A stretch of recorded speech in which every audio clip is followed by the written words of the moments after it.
Hi, I'm Simone Barros, and I have worked as a production manager and writer. I've also been on the editing staff of different television shows and films.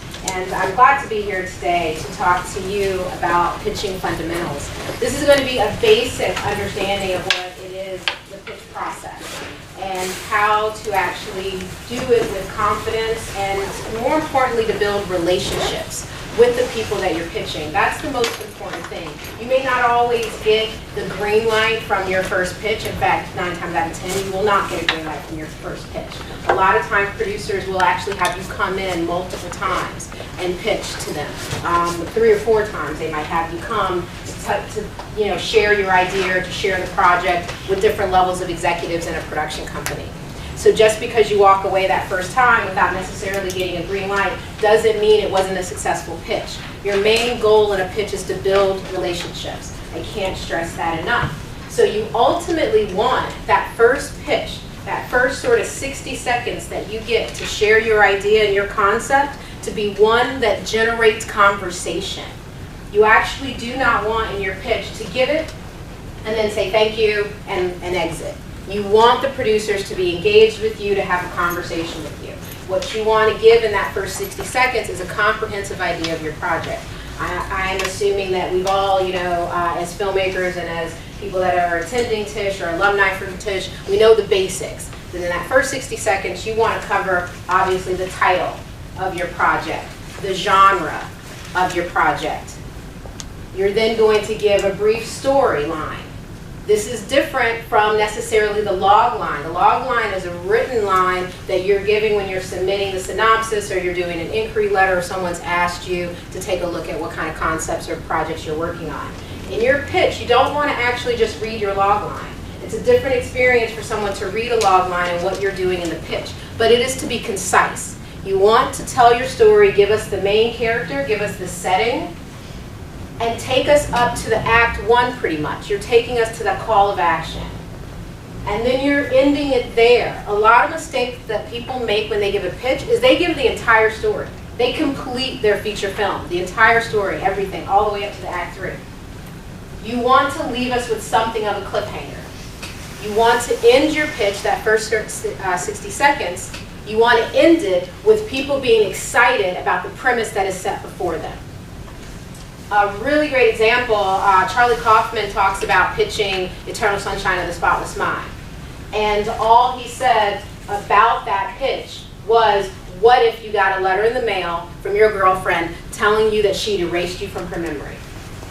And that was it. And that is how he didn't tell us, he didn't go into, for his pitch, how the story ends. He didn't go into what the second act climax of the film. He just gave us that initial Act 1, that initial call to action. Then where you want to go after you've given that sort of cliffhanger is you want to round out your pitch with your premise. What is this film about? And that's not what happens in the film. Again, I assume that having us all be from Tisch or from NYU, that we all understand that the premise is that story, that universal truth, that archetype that drives the actual film. It's going to be the reason that people are coming to see the movie.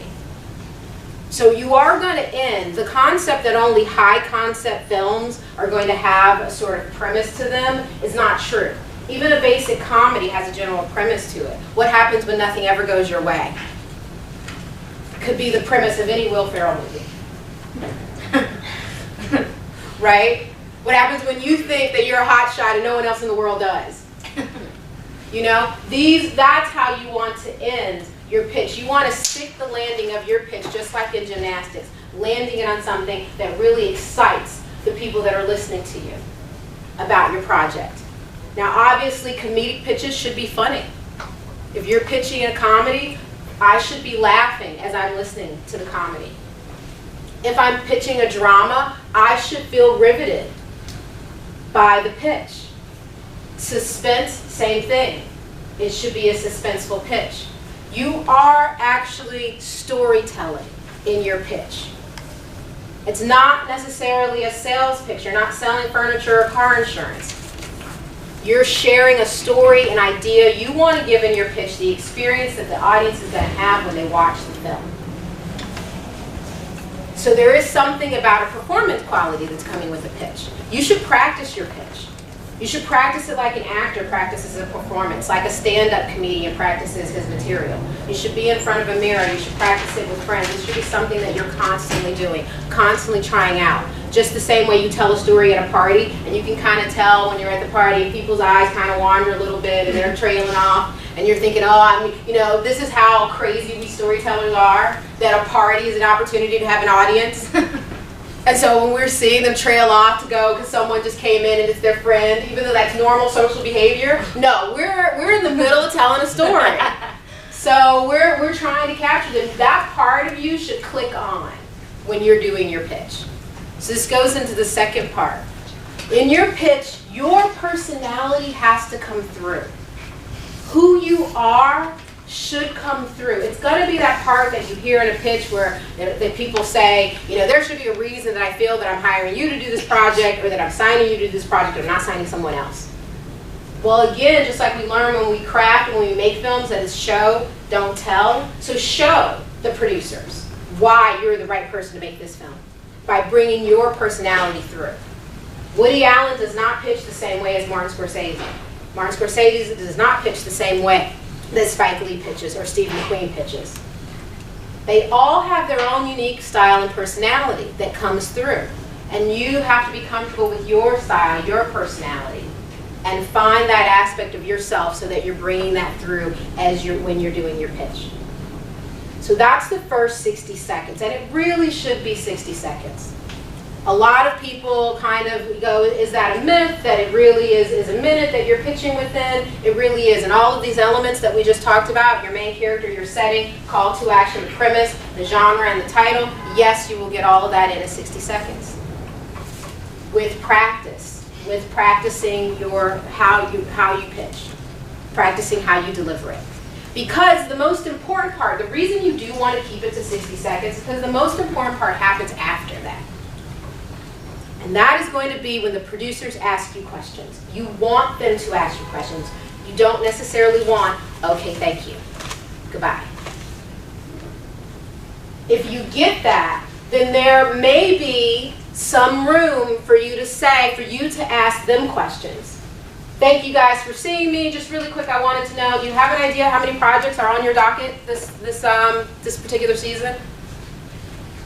Just a quick question to test the waters. Because you want to build relationships. You want to enter into a conversation. If you're getting okay, thank you, you obviously don't want to push it because you're trying to build relationships. So in a week from now, 2 weeks from now, you want to kind of shoot them a quick email. Hey, thanks for letting me come in and pitch to you guys. I'd love to share the idea. I have a treatment, da da da da.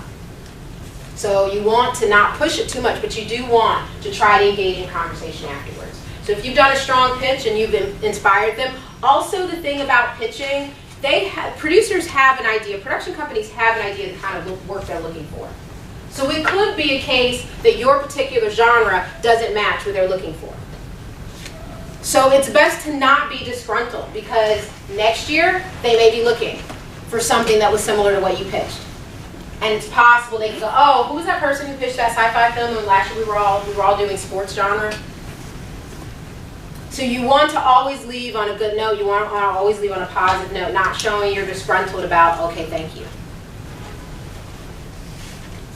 Then as you're building relationships, so if you have done a strong pitch and it fits what they're looking for, then you're going to enter into conversation. And this is actually the harder part. This is the part where they're going to ask you, producers are going to ask you a series of questions. Oh, who are you thinking of cast-wise? That is not an answer for you to actually, think, oh, I have actors attached, I don't have actors attached. Well, I think I'd really love Sean Penn. Could you guys get Sean Penn to be in it?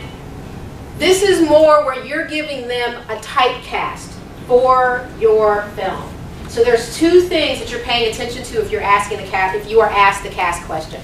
A lot of people sometimes come into their pitch, in that first part of their pitch, that 60 seconds, they'll say, so imagine it's a Harrison Ford type. Strike that. Give us descriptive adjectives in that first 60 seconds of who the person is, instead of Harrison Ford. Yes, Harrison Ford, Tom Cruise, they have types that they play. But it's stronger in that first pitch to give us just descriptive adjectives. 1 or 2 about who your main character is. The other mistake people make in their first 60 seconds is, and we've all heard this, I know that at Tisch, we've all heard this, it's this meets this. It's The Godfather meets The Graduate. No, you do not need to do that in your first 60 seconds. Most filmmakers don't even want to do that, right? We don't want to pigeonhole our work. Our work is original. It's not like anything else. I can't even give you another movie to compare it to. But you may be asked that in the follow-up questions. You may be asked that in the post-pitch part of it. Can you give me some film ideas of what this might look like? And in that regard, they're doing the same things when they're asking for casting. They want to know 2 things from you. 1, your creative choices. So when they ask what cast are you thinking of, they want to know creatively, or how can you talk about your main character. They also want to know, do you understand your market?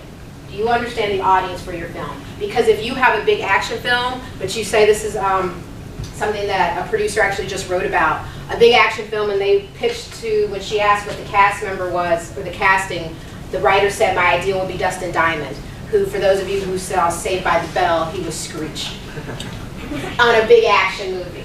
The problem with that is that on a big action movie, we have a big budget typically, because explosions cost a lot of money, so we need a big box office. And Dustin Diamond isn't yet going to draw a big box office. So when they're asking you about casting, when they're asking you about casting, they're asking you about your creative. Can you really match the type of your character with the type of actors, the energy and screen presence that actors carry? But they're also asking you a logistical question. Do you understand marketplace? Is your project a big action film or is it an indie film? And in understanding that, can you answer that question with, if you have an indie film with some really up-and-coming indie actors? Can you answer, if it's a big budget film, not actors that you actually are telling them you must go out and must have Tom Hanks, but that you're saying this is the proceeds. This is how the audience that I believe this film can take. It can handle a salary of Tom Hanks because it's going to make a box office pickup of that. That same thing happens when they ask about what type of film. So they're looking for you to give them a type of film that matches your aesthetic, matches the genre of your film, but they're also looking for something that matches the market of your film. And if you pitch to them a really great, wonderful, table book film that is about conversation and people and is really character driven, and then when they say, what are some film ideas or some films that this may be similar to, and you come out the gate saying, well, it's like Die Hard. What? Okay, this person, that you now become a difficult person to work with, because now they don't know how much you know about the industry and how much of a learning curve are they going to have to do. So that's where it comes into the amateur question versus the professional question, which I don't like talking about because we all went to Tisch, so we're all professionals. We've learned to do this as a craft. So there's no way that we should sound or be confused with amateurs. So we should all know our market. We should all know the market of film that we're trying to create. The other question that's along those lines is they will ask you about the budget of the film. Now, as a screenwriter, those of you who are just looking to pitch because you want to option your project, you want someone else to produce it, you may be thrown by that question. Because you're thinking, I'm a screenwriter, I don't budget, I don't do that. A lot of mistakes that people make is they go, oh, well, I guess it would be around $1.2 million to make it, and they give out a number. You do not need to give out a number. That's kind of a trick question, unfortunately. In the craft, in the business, we all understand that when we're at the development stages of talking about a film, we're talking about budget. Is it low? Is it medium? Is it high? That's what we're talking about. Low is 1 million or down. 1 million, I think, is the union cutoff. If you spend more, if your budget is higher than 1.2 or 1.5 million, then you are union because of the price of your budget.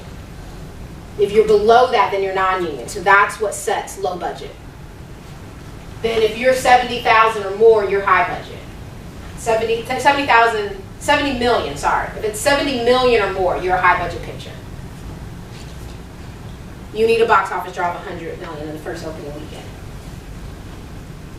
Yeah. Yes. I have a question. What about in regards to TV? Like if you're pitching a pilot, does that budget question still Yes. apply, and how does it fall in that? It does, and you do the same thing. You answer it with, is it low, is it medium, or is it high? Are the figures different for TV? They are a little bit different because television has a sliding scale. The 1.5 sits the same for film, feature films, or television as far as when the union will step in and say this is now a union project. And so that still is what happens at low or cost. But in television, you're going to talk about the first season.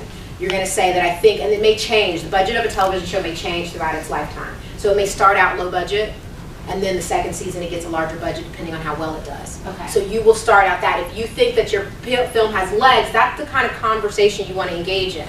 You think that your television series has legs, so you may say, you know, ultimately this can be produced really low budget for season 1, and then season 2 we can up the budget based on the ratings that come in.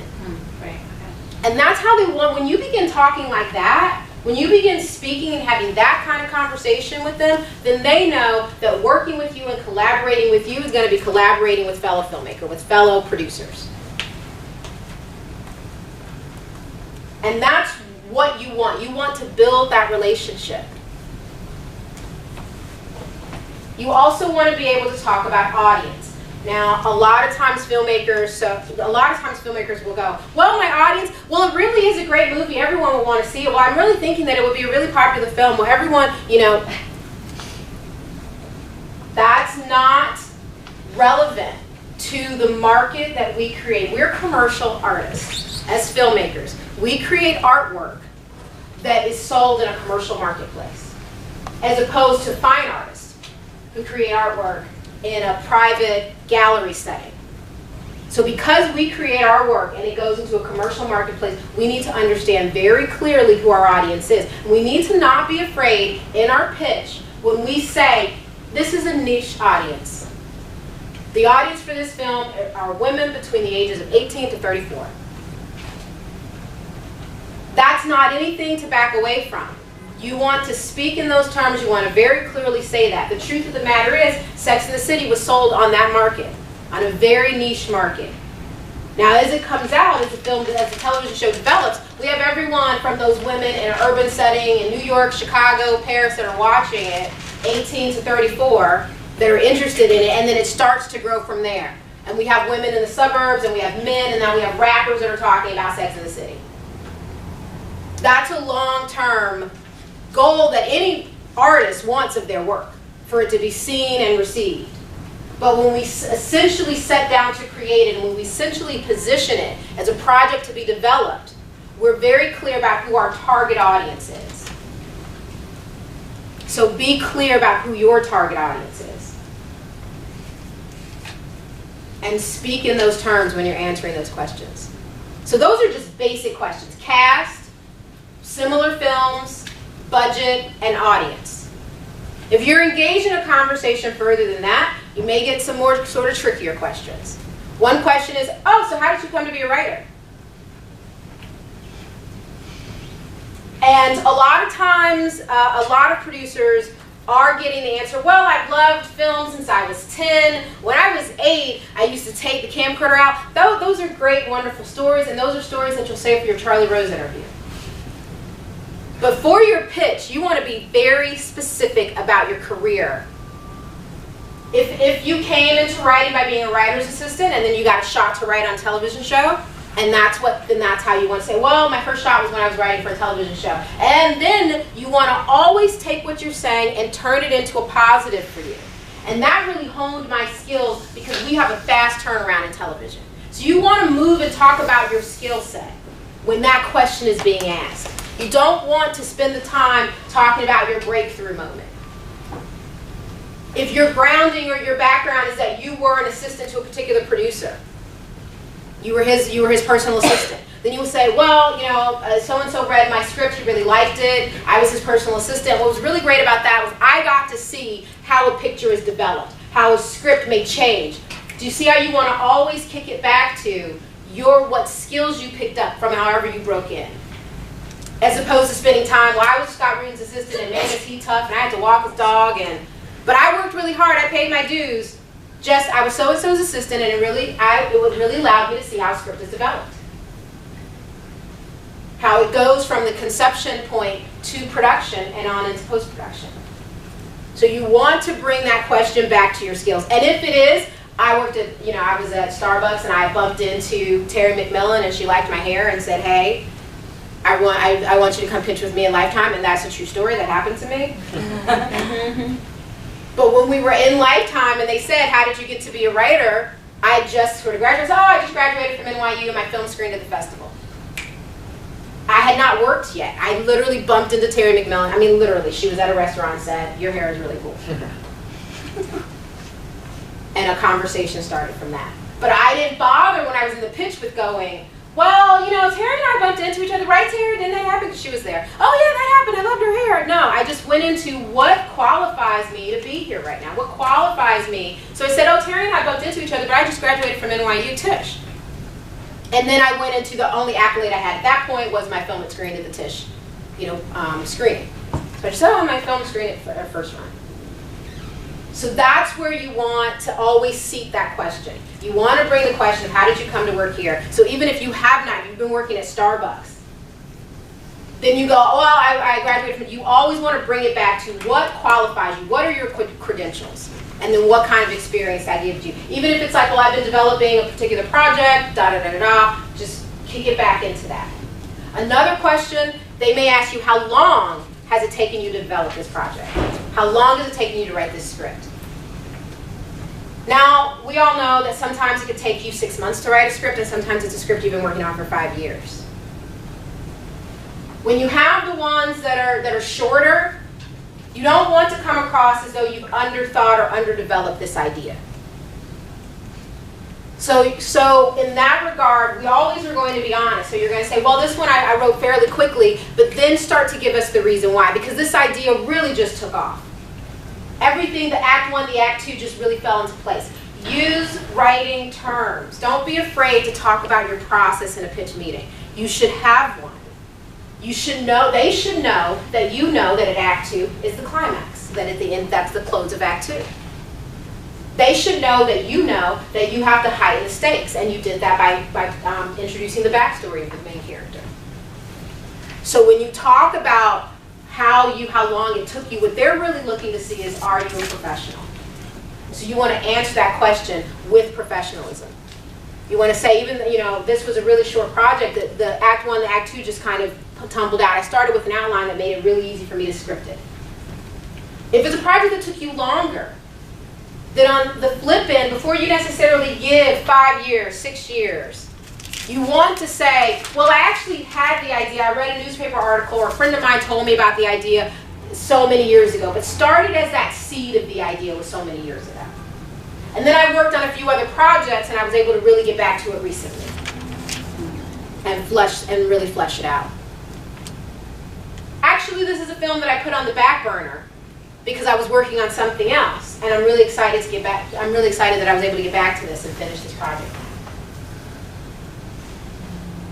So in the how long, again, there's a theme with all of the ways that you're answering this question. It's always trying to position yourself and show yourself as a craftsman, as an artist who knows the medium.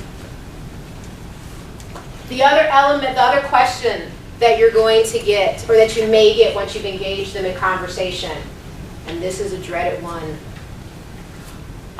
Do you think that the main character could be a girl instead of a guy? Or some really off-the-wall kind of suggestion that's actually changing your script or changing your story?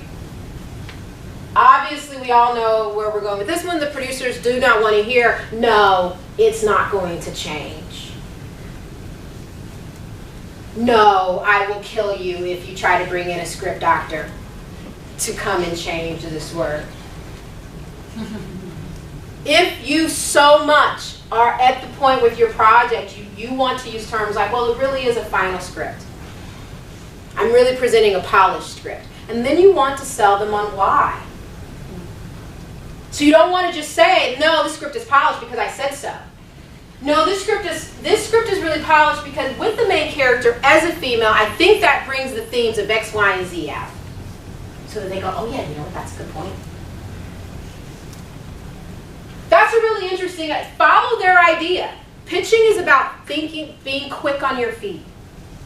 Follow out the idea. Oh, well, that's interesting. So you're thinking that if it's a guy, then the part where he has a baby in the hospital room, that's just a scene where he's at his wife's side? And they go, well, yeah, it could be a little complicated. You're laughing because you're smiling because you see what I do. You are going to follow out their idea.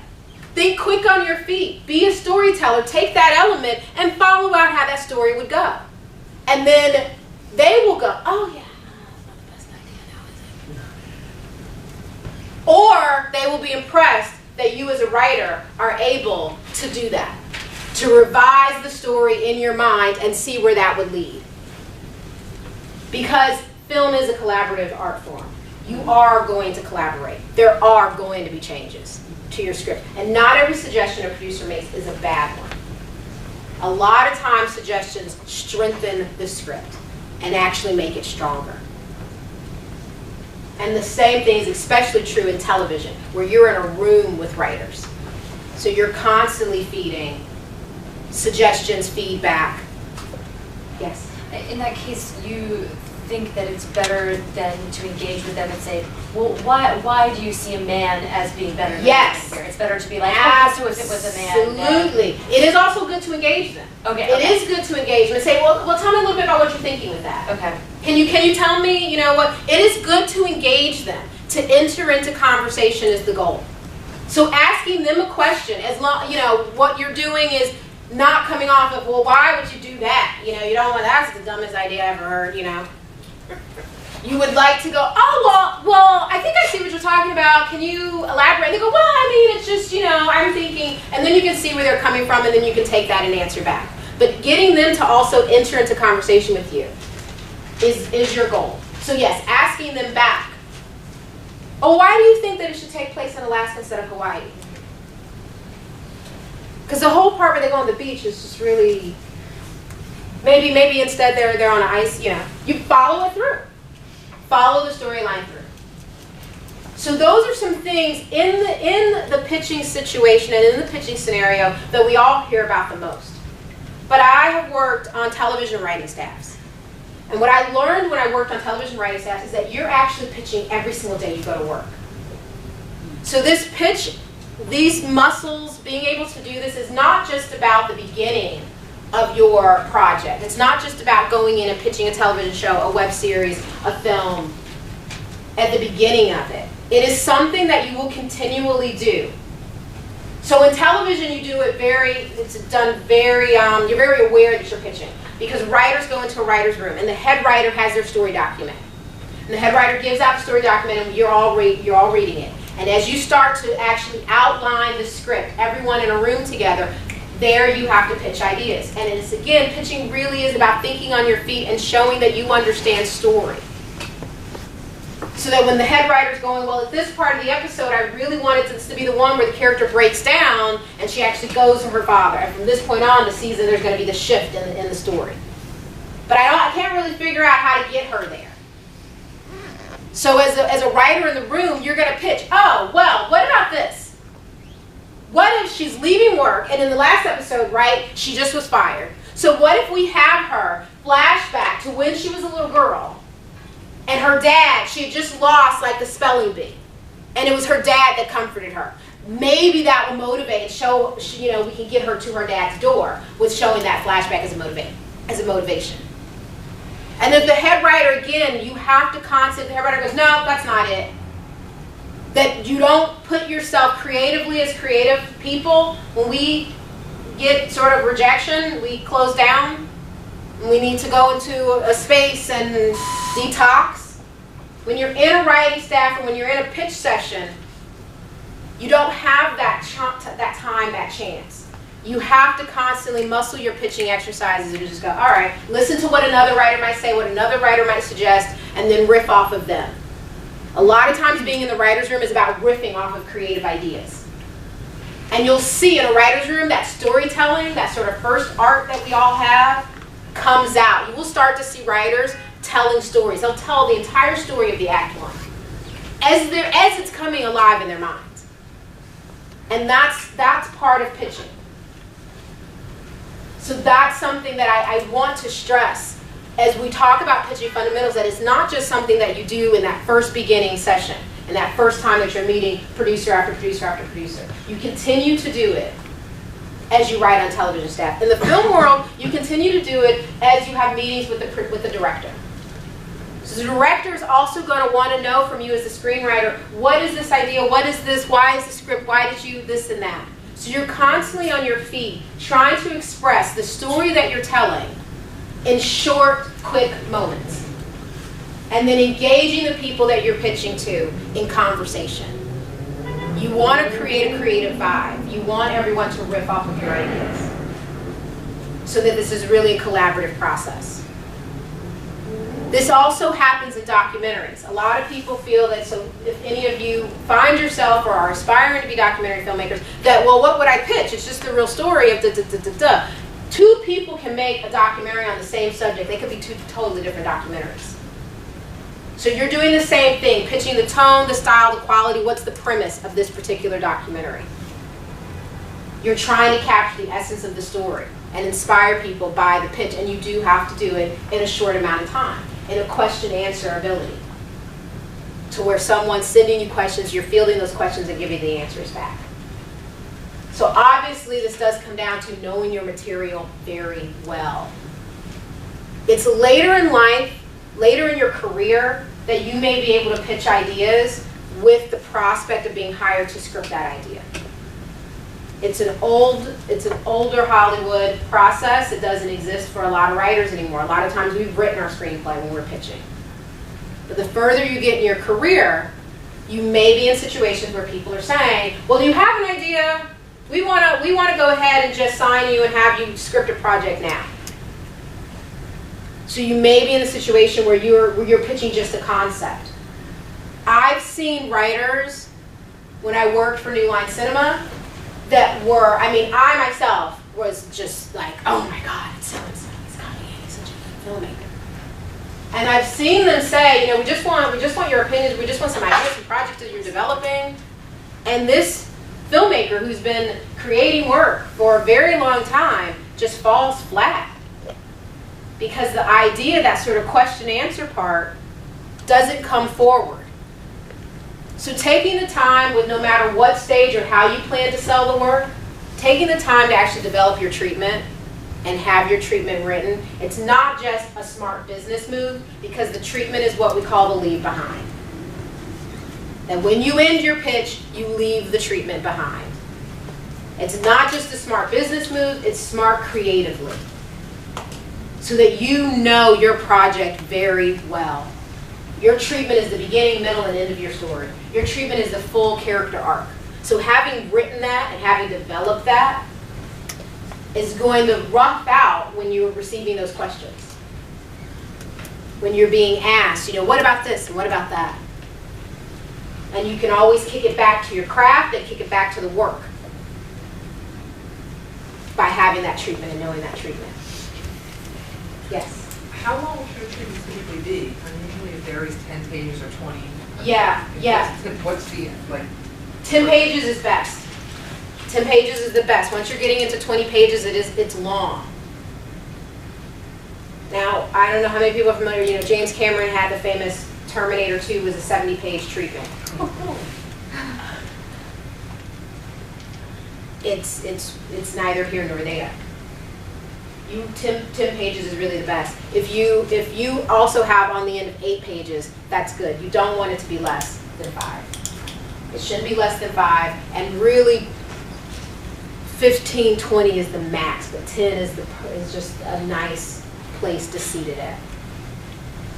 And for TV, that would be outline of each episode? That's correct. The TV treatment includes the first, you're going to start your treatment, your TV treatment is going to have the story of the first episode.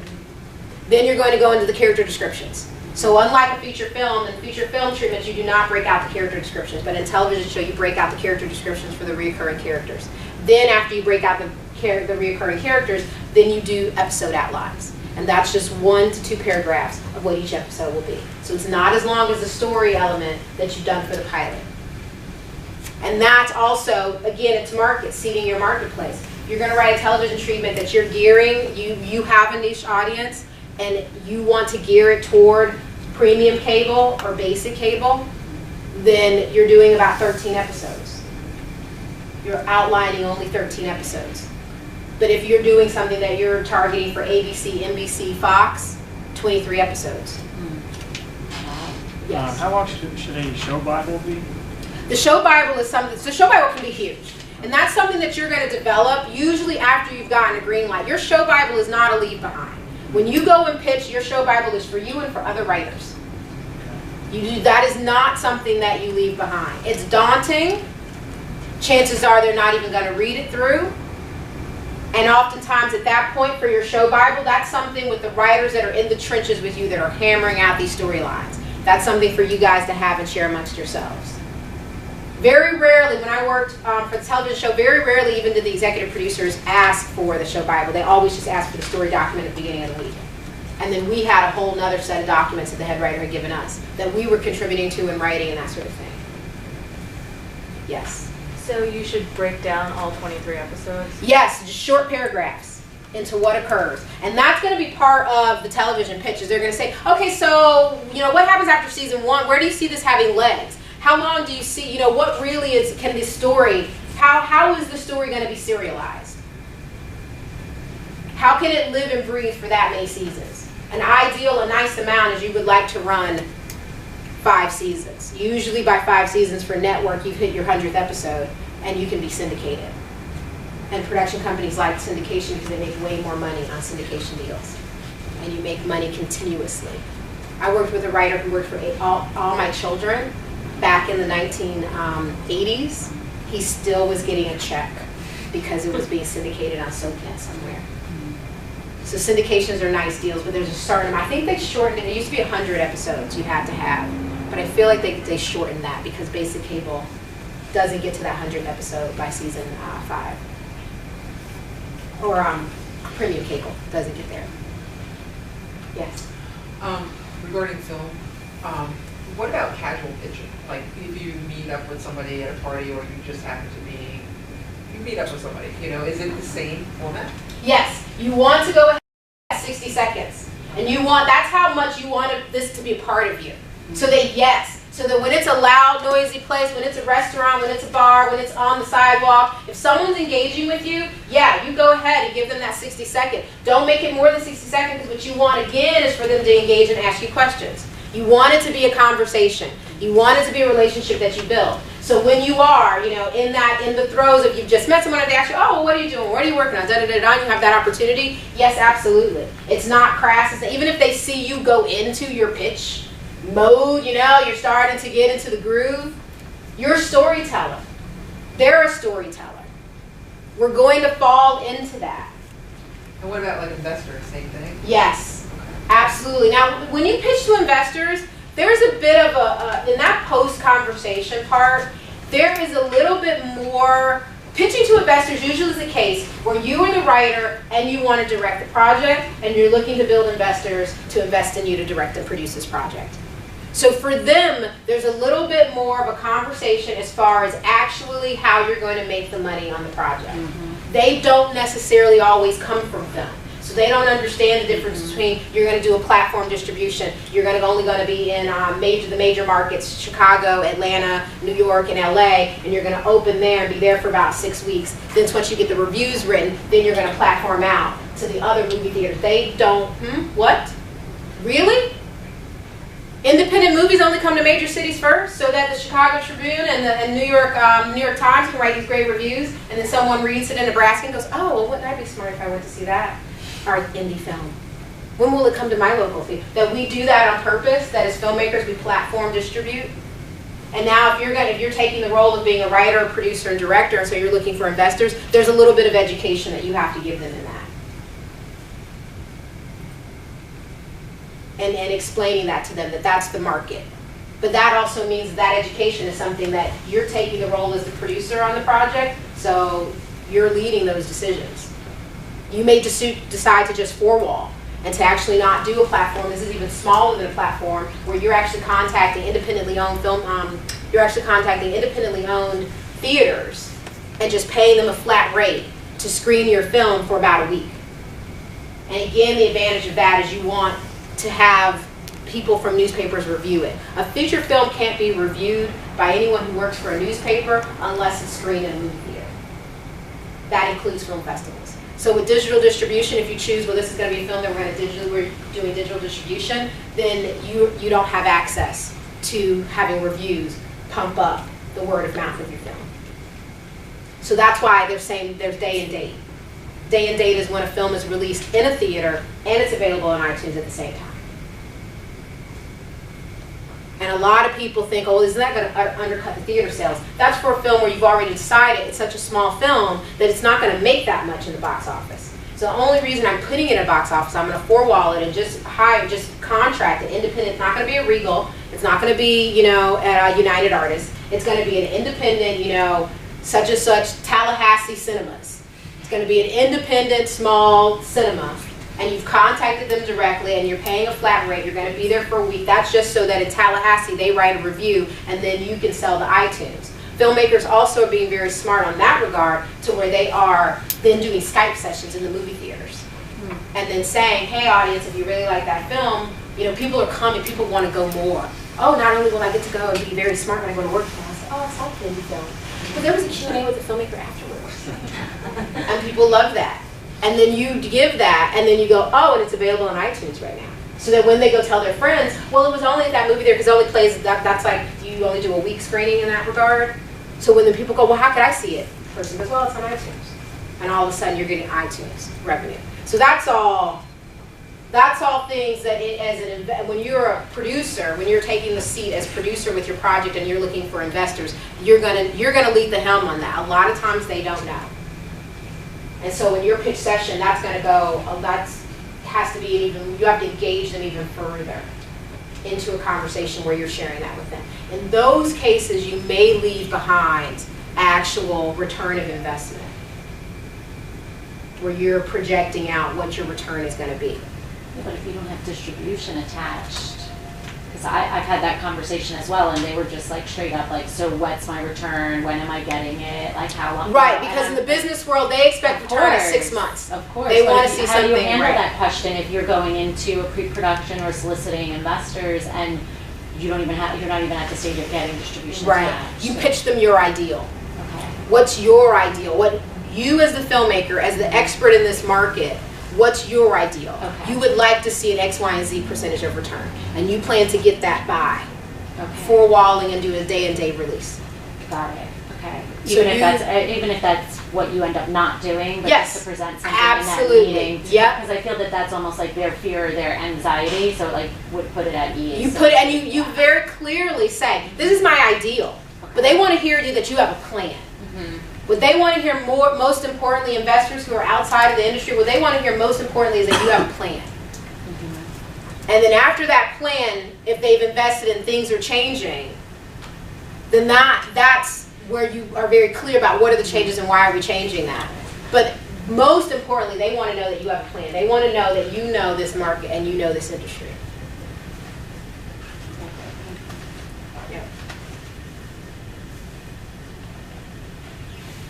Now the other element that is happening with pitching is that you are always going to bring in the person into the conversation, have them interested about your idea, and then you want to leave it with some sense of where they fall on interest level.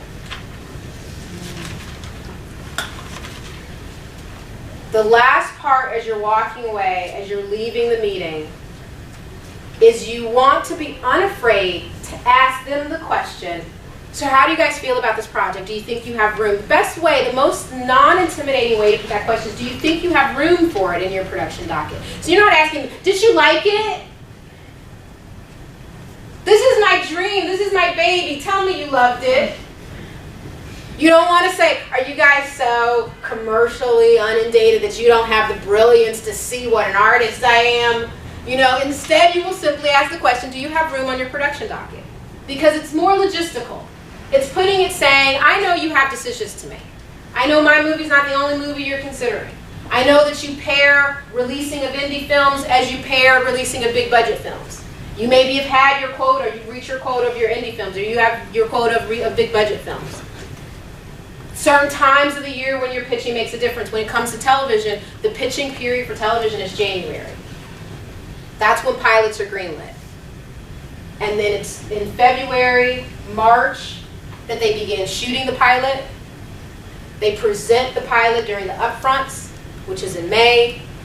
If they sell ad space, if we're talking about ABC, NBC, Fox, those guys, if they sell ad space, now your pilot is going to kick into shooting the first season. Shooting for the first season starts in July. And that's the cycle. So if you're pitching in October to a television show, to a television network, they're not ready to move.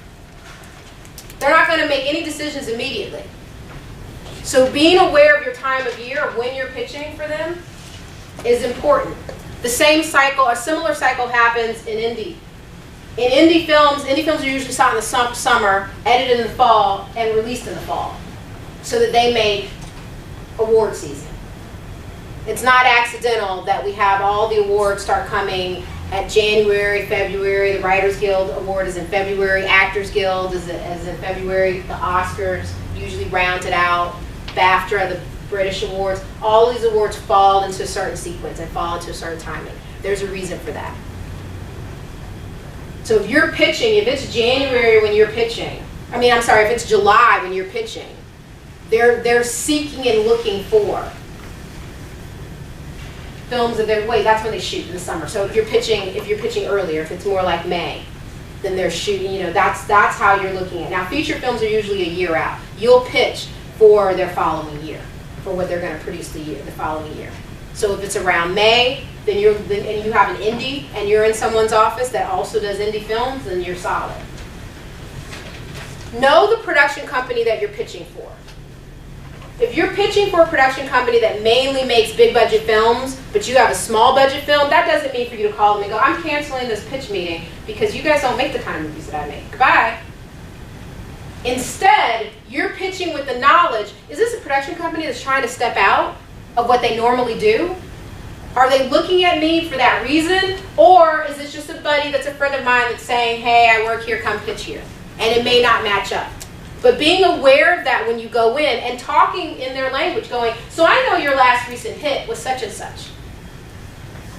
And I feel that my film has a place in your production company for X, Y, and Z, for really bringing you guys a credibility of getting on the film festival circuit. This is a film that has legs to go to Sundance, Cannes, Berlin. And I understand that, I noticed that you guys don't do that kind of film. Be unafraid to say, so is that something you're looking at doing? Is that something you're moving into doing? Remember, this is conversations you want to enter into. Because the other thing that happens in the film industry is a person who works for one production company one day may not work for that production company the next day. Just like we're out here and we're filmmakers and we're trying to catch and grab, so are development people. And a lot of times they move from one production company to another production company very quickly. And if they move from a big budget Paramount Pictures to a Miramax or Focus Pictures, then they all of a sudden have to answer, well, what, because they have to bring ideas with them. What kind of projects, what kind of films have you heard pitched? And so even though you pitched to them at Paramount, don't go in thinking there's no use for this. That same person may be on to another production company and may go, oh, well, remember that indie pitch that came in through? That also means this is why you want relationships. This is why you want to be able to reach out when you see or when you read, oh, they moved here. When a friend of yours says they no longer work there. When you send them an email and it gets back to you, undeliverable, look them up and see where they may have gone. Building a relationship is, hey, hey, I heard you guys, you were in a new place, congratulations. Maybe we can meet up for coffee. I'd love to just treat you to coffee to congratulate you. It may feel weird. It may feel like they're not my friend. Why would I? But when we look at filmmakers and the way they talk, filmmakers make movies with friends. And a lot of times this isn't always friendships that were built when they were 12 years old. These are professional friendships that are built today, that are built into adulthood. And so don't be afraid to actually reach out. Again, it's just like the pitching. The worst they can do is say no. But it's better to reach out and to try to build that relationship with them. That's your key. I have a question in regards to building relationships. Mhm, So, you know, once the initial follow-up after the pitch, and let's say they have a career success that you want to congratulate them on, is there any other suggestions you have in terms of just keeping in touch with them on a more regular basis, or kind of keeping them in the loop with what you're working on? You know? Yes, absolutely. This is where theater, well, I'll first tell you the ideal situation and then how there are creative solutions. One major thing when you're keeping in touch with you and you're trying to build that relationship is you want to also share with them where your work is at, what you're doing. Ideally, it's something like inviting, hey, are you going to be at Sundance this year because my film's screening there? Hey, are you going to be, my film is at Angelica, or my film is at Sunshine. That's ideal. If you don't have a film at Sundance, you don't have a film, this is where theater has started to borrow from, film has started to borrow from the theater world, where theater will do readings of scripts. And now filmmakers are starting to do this too. It's a way for you to reach out to someone and invite someone, hey, I'm having a reading of my work. Maybe you're interested in coming by and seeing it. If you have work online, if you do a short film and you just finished a short film and now you're putting it on your website and so it's new content on your website, shoot them an email. Hey, I thought you might like to take a look at this short film that I just finished.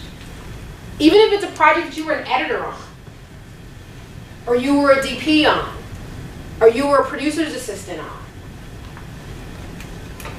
That's still something that you want to reach out to them, always with a professional that you're showing to them, I'm still making work. I'm still making and creating on some level.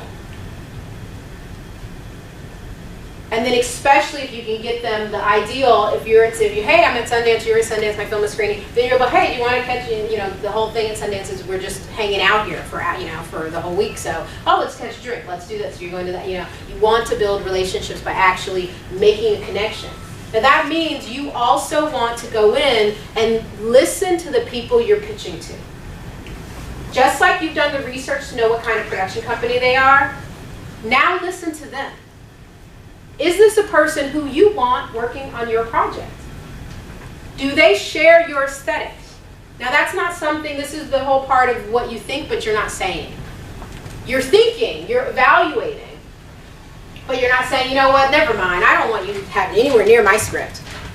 But you're in your mind going, okay, they're kind of more conventional, their sort of approach to film is a little bit more classic Hollywood than mine is, or maybe you're the reverse. Maybe you're very conventional. You like conventional. You know, a lot of kids who grew up in the '80s, Goonies and these things. It's like we love that sort of really neat, tidy formula.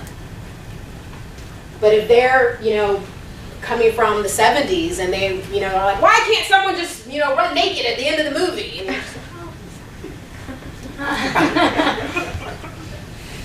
again, it's a case of, oh, well, that's kind of, well, tell me why, what were you thinking about that? But in your own mind, thinking to yourself, all right, there are going to be some people I can build a relationship, because you're building a relationship, you should be sincere. You shouldn't be building a relationship with someone you really just like, I just think he's a jerk and I don't like him. That's never going to be a successful relationship. But it should be people, so bookmarking in your mind, well, this one's one, everyone you're going to follow up, thank you for letting me come in, da-da-da. You're going to follow up with everyone. But the person who you're like, hey, I'd really love to, if it's not too much for me to ask, I'd love to have coffee, or I'd love to, that's going to be a person that you felt that you actually connected to. Or there was something about them that you drew in. As much as you can, you want to be as open to relationships as you can in the pitch. One thing that I did when I first started pitching, and it's going to sound really, really silly, but I brought Harry Potter. It was a book that I was reading at the time. Many people were reading it at the time. And I just brought it with me, mainly because we're on subways in New York and we're reading. But I went, the very first time, I went to put it in my book, put it in my bag, my purse, put it away. And I thought, no, I'm going to kind of hold it out. And sure enough, at the end of the pitch, which was a very short pitch, it was a thank you. The one person in development, she said, oh yeah, I'm reading it. This was just when the New York Times had just done the 4th book. And so it wasn't the huge monster, but it still was, it was on the New York Times, so it was a big read. And she goes, oh yeah, I'm reading those, are they good? I was like, yeah, it's really good, da-da-da. We ended up talking for another 10 minutes. I still am friends with her today. So it's there's things about your own personality that you want to bring out, that you want to have as a part of you when you're pitching. So if there's a favorite, I mean, this may sound silly, but if there is a favorite tie, or if there is a favorite scarf, or there is something that you like, not just as a security blanket so that you're having it with you when you're pitching, but so that if someone were to say, oh, I like that brooch. Oh, yeah, you know what, da-da-da-da-da. You know, I found it in Soho. I was walking, again, storytelling. Being a storyteller, engaging people in the stories that you tell, all are helping you build relationships and finding a key point to connect with a person on. So even the research of, even if you're okay, thank you, and you're going, you know what, I did really like the film that you guys just produced, da-da-da-da-da. Have in your mind a question about it. Was it really that difficult to da-da-da-da-da? Just because you're testing the waters, how open are they to just having an open dialogue with you? Oh yeah, it wasn't really, or yeah, that was a great film. We didn't work on that film. That was produced by the LA office. Oh, okay. So you took the temperature of the room. Do you see what I mean? But if they engage and go, oh, you know what was really funny? It was funny that you asked that, because what was really funny about it was X, Y, and Z. I did that with John Killick, a producer. He produced Bronx Tale a while ago. And when I was meeting him, I said, you know, I really like the Bronx Tale that you produced. And he was actually standing next to Spike Lee. And Spike Lee, I didn't produce a Bronx Tale. And I said, I know you didn't. But John Killick, right? You did. He was like, oh yeah, she knows my movies. Ah, right. And then there was a relationship, and then I went on and was hired to work on a Spike Lee film afterwards. So it's that relationship building that you want to do. In your own way. I'm actually a very shy person, so it was going to be, oh, did you make the movie Bronx? Well, I didn't say, did you make? I said, I really like Bronx Tale. Just wanted, it was really good because of da-da-da-da-da. I could have also done, I really liked, you know, Jungle Fever or whatever, Spike Lee, but he hears it every day. How often does John Killick hear someone talk about a movie? He's not a celebrity. He's no one that's been interviewed. So it was strategic that I picked John's movie. But it also is doing your homework. And knowing the production company that you're going to, knowing what they've made, knowing their lesser knowns, their bigger knowns, and having a specific opinion or take on it.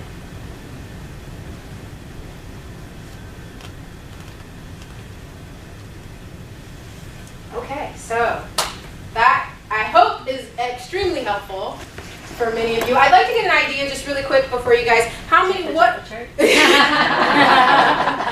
I'd like to get a real quick show of hands. How many people have pitched to production companies or producers or anyone outside of, okay.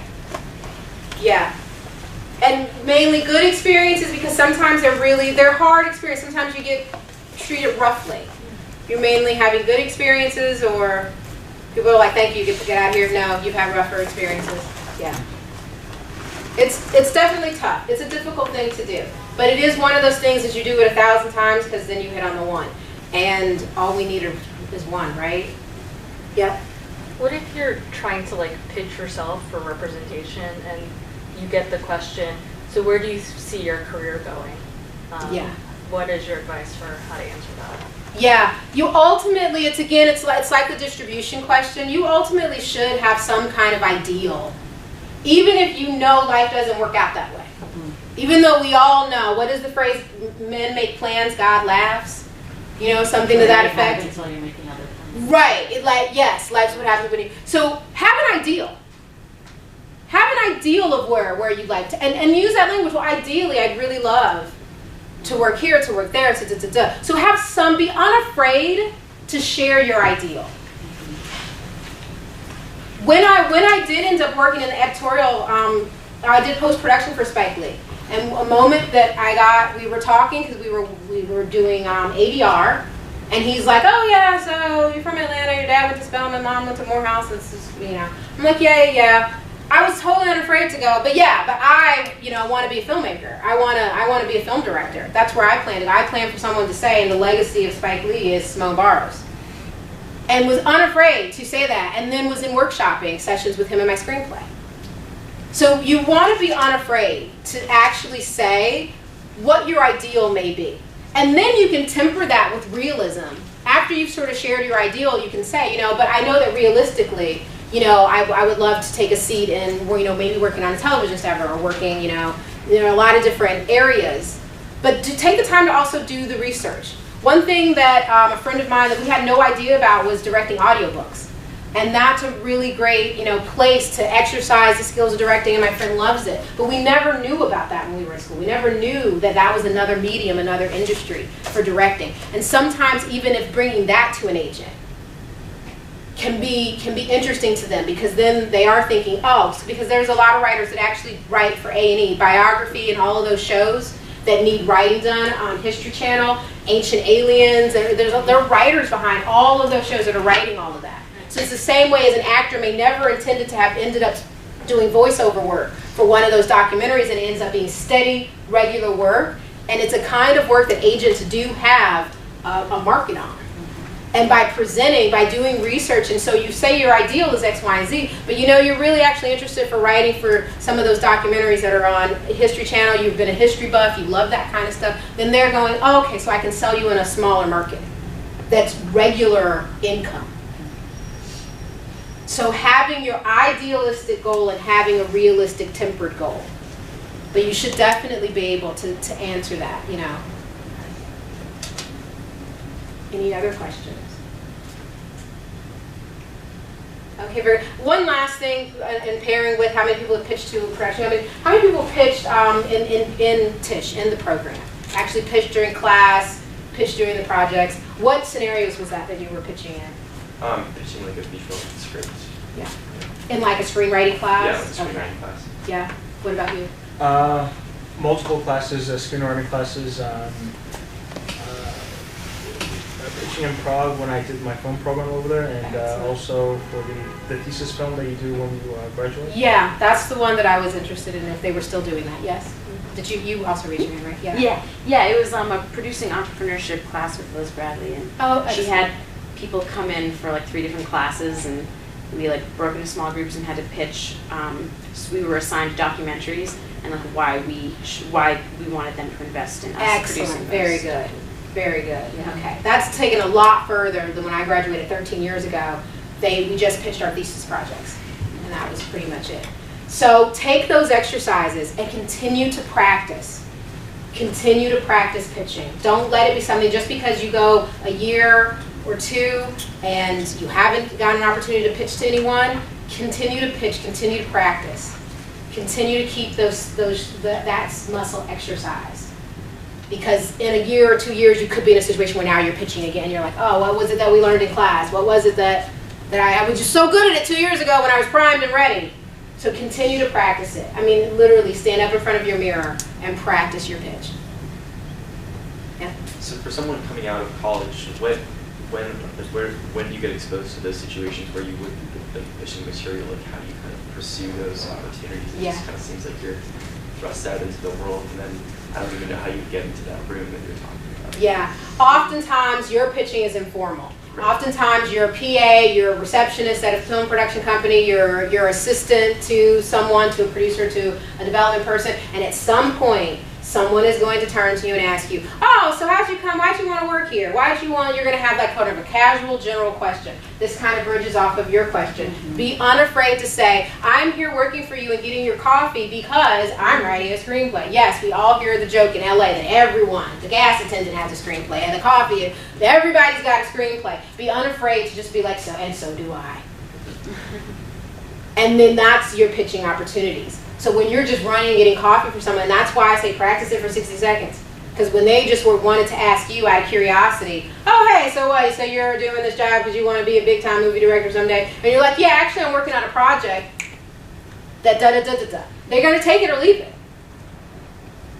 But that's a lot of times. When rap parties, when people are hanging out after you guys have finished, especially in television, after you finish and you have a rap party, the season's done, we don't know whether we're getting picked up next year, blah, blah, blah. That's often a time where you're going to be pitching. My very first writing job I actually got because I worked on a television show for Comedy Central as the assistant office production coordinator, and I locked the office up. So the host came in every night and prepared his monologue for the next morning. So he would just hang out. There were times he'd just leave his office, and I'm the only one there. I'm just there waiting for him to leave so I can lock up. And he would just be like, oh, hey, this and that, da-da-da-da. I ended up pitching a sketch.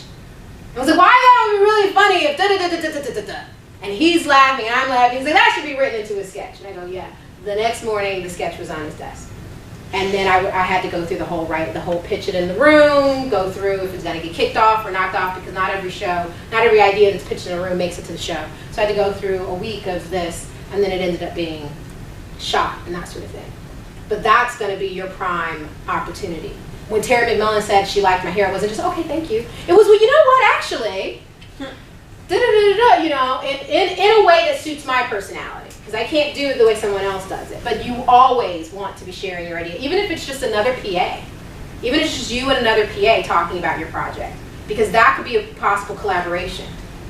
Who knows what he has or what connections he has or what he or she is looking to do. So even just people that seem to be at the exact same stage that you're at, you're always going to be talking about your story, what projects you're developing, what you're interested in, the type of work that you create. A big question that people always are afraid of is your voice. Your voice can be what your voice is right now, and it can be allowed to change. But right now, you should be able to answer that question. But your voice, oh, well, I think what I'm really interested in doing is, the stories that I really like are, like, for example, the story I'm developing right now. Like, for example, the short film that I just finished writing. So that's when you're mainly pitching, is in those, to people when you're getting on that ground floor where you're working as a production assistant, working as a writer's assistant, you're just pitching when people ask you the question of, why are you here? Why did you take this crappy job that pays you nothing? All right? All right, thank you guys.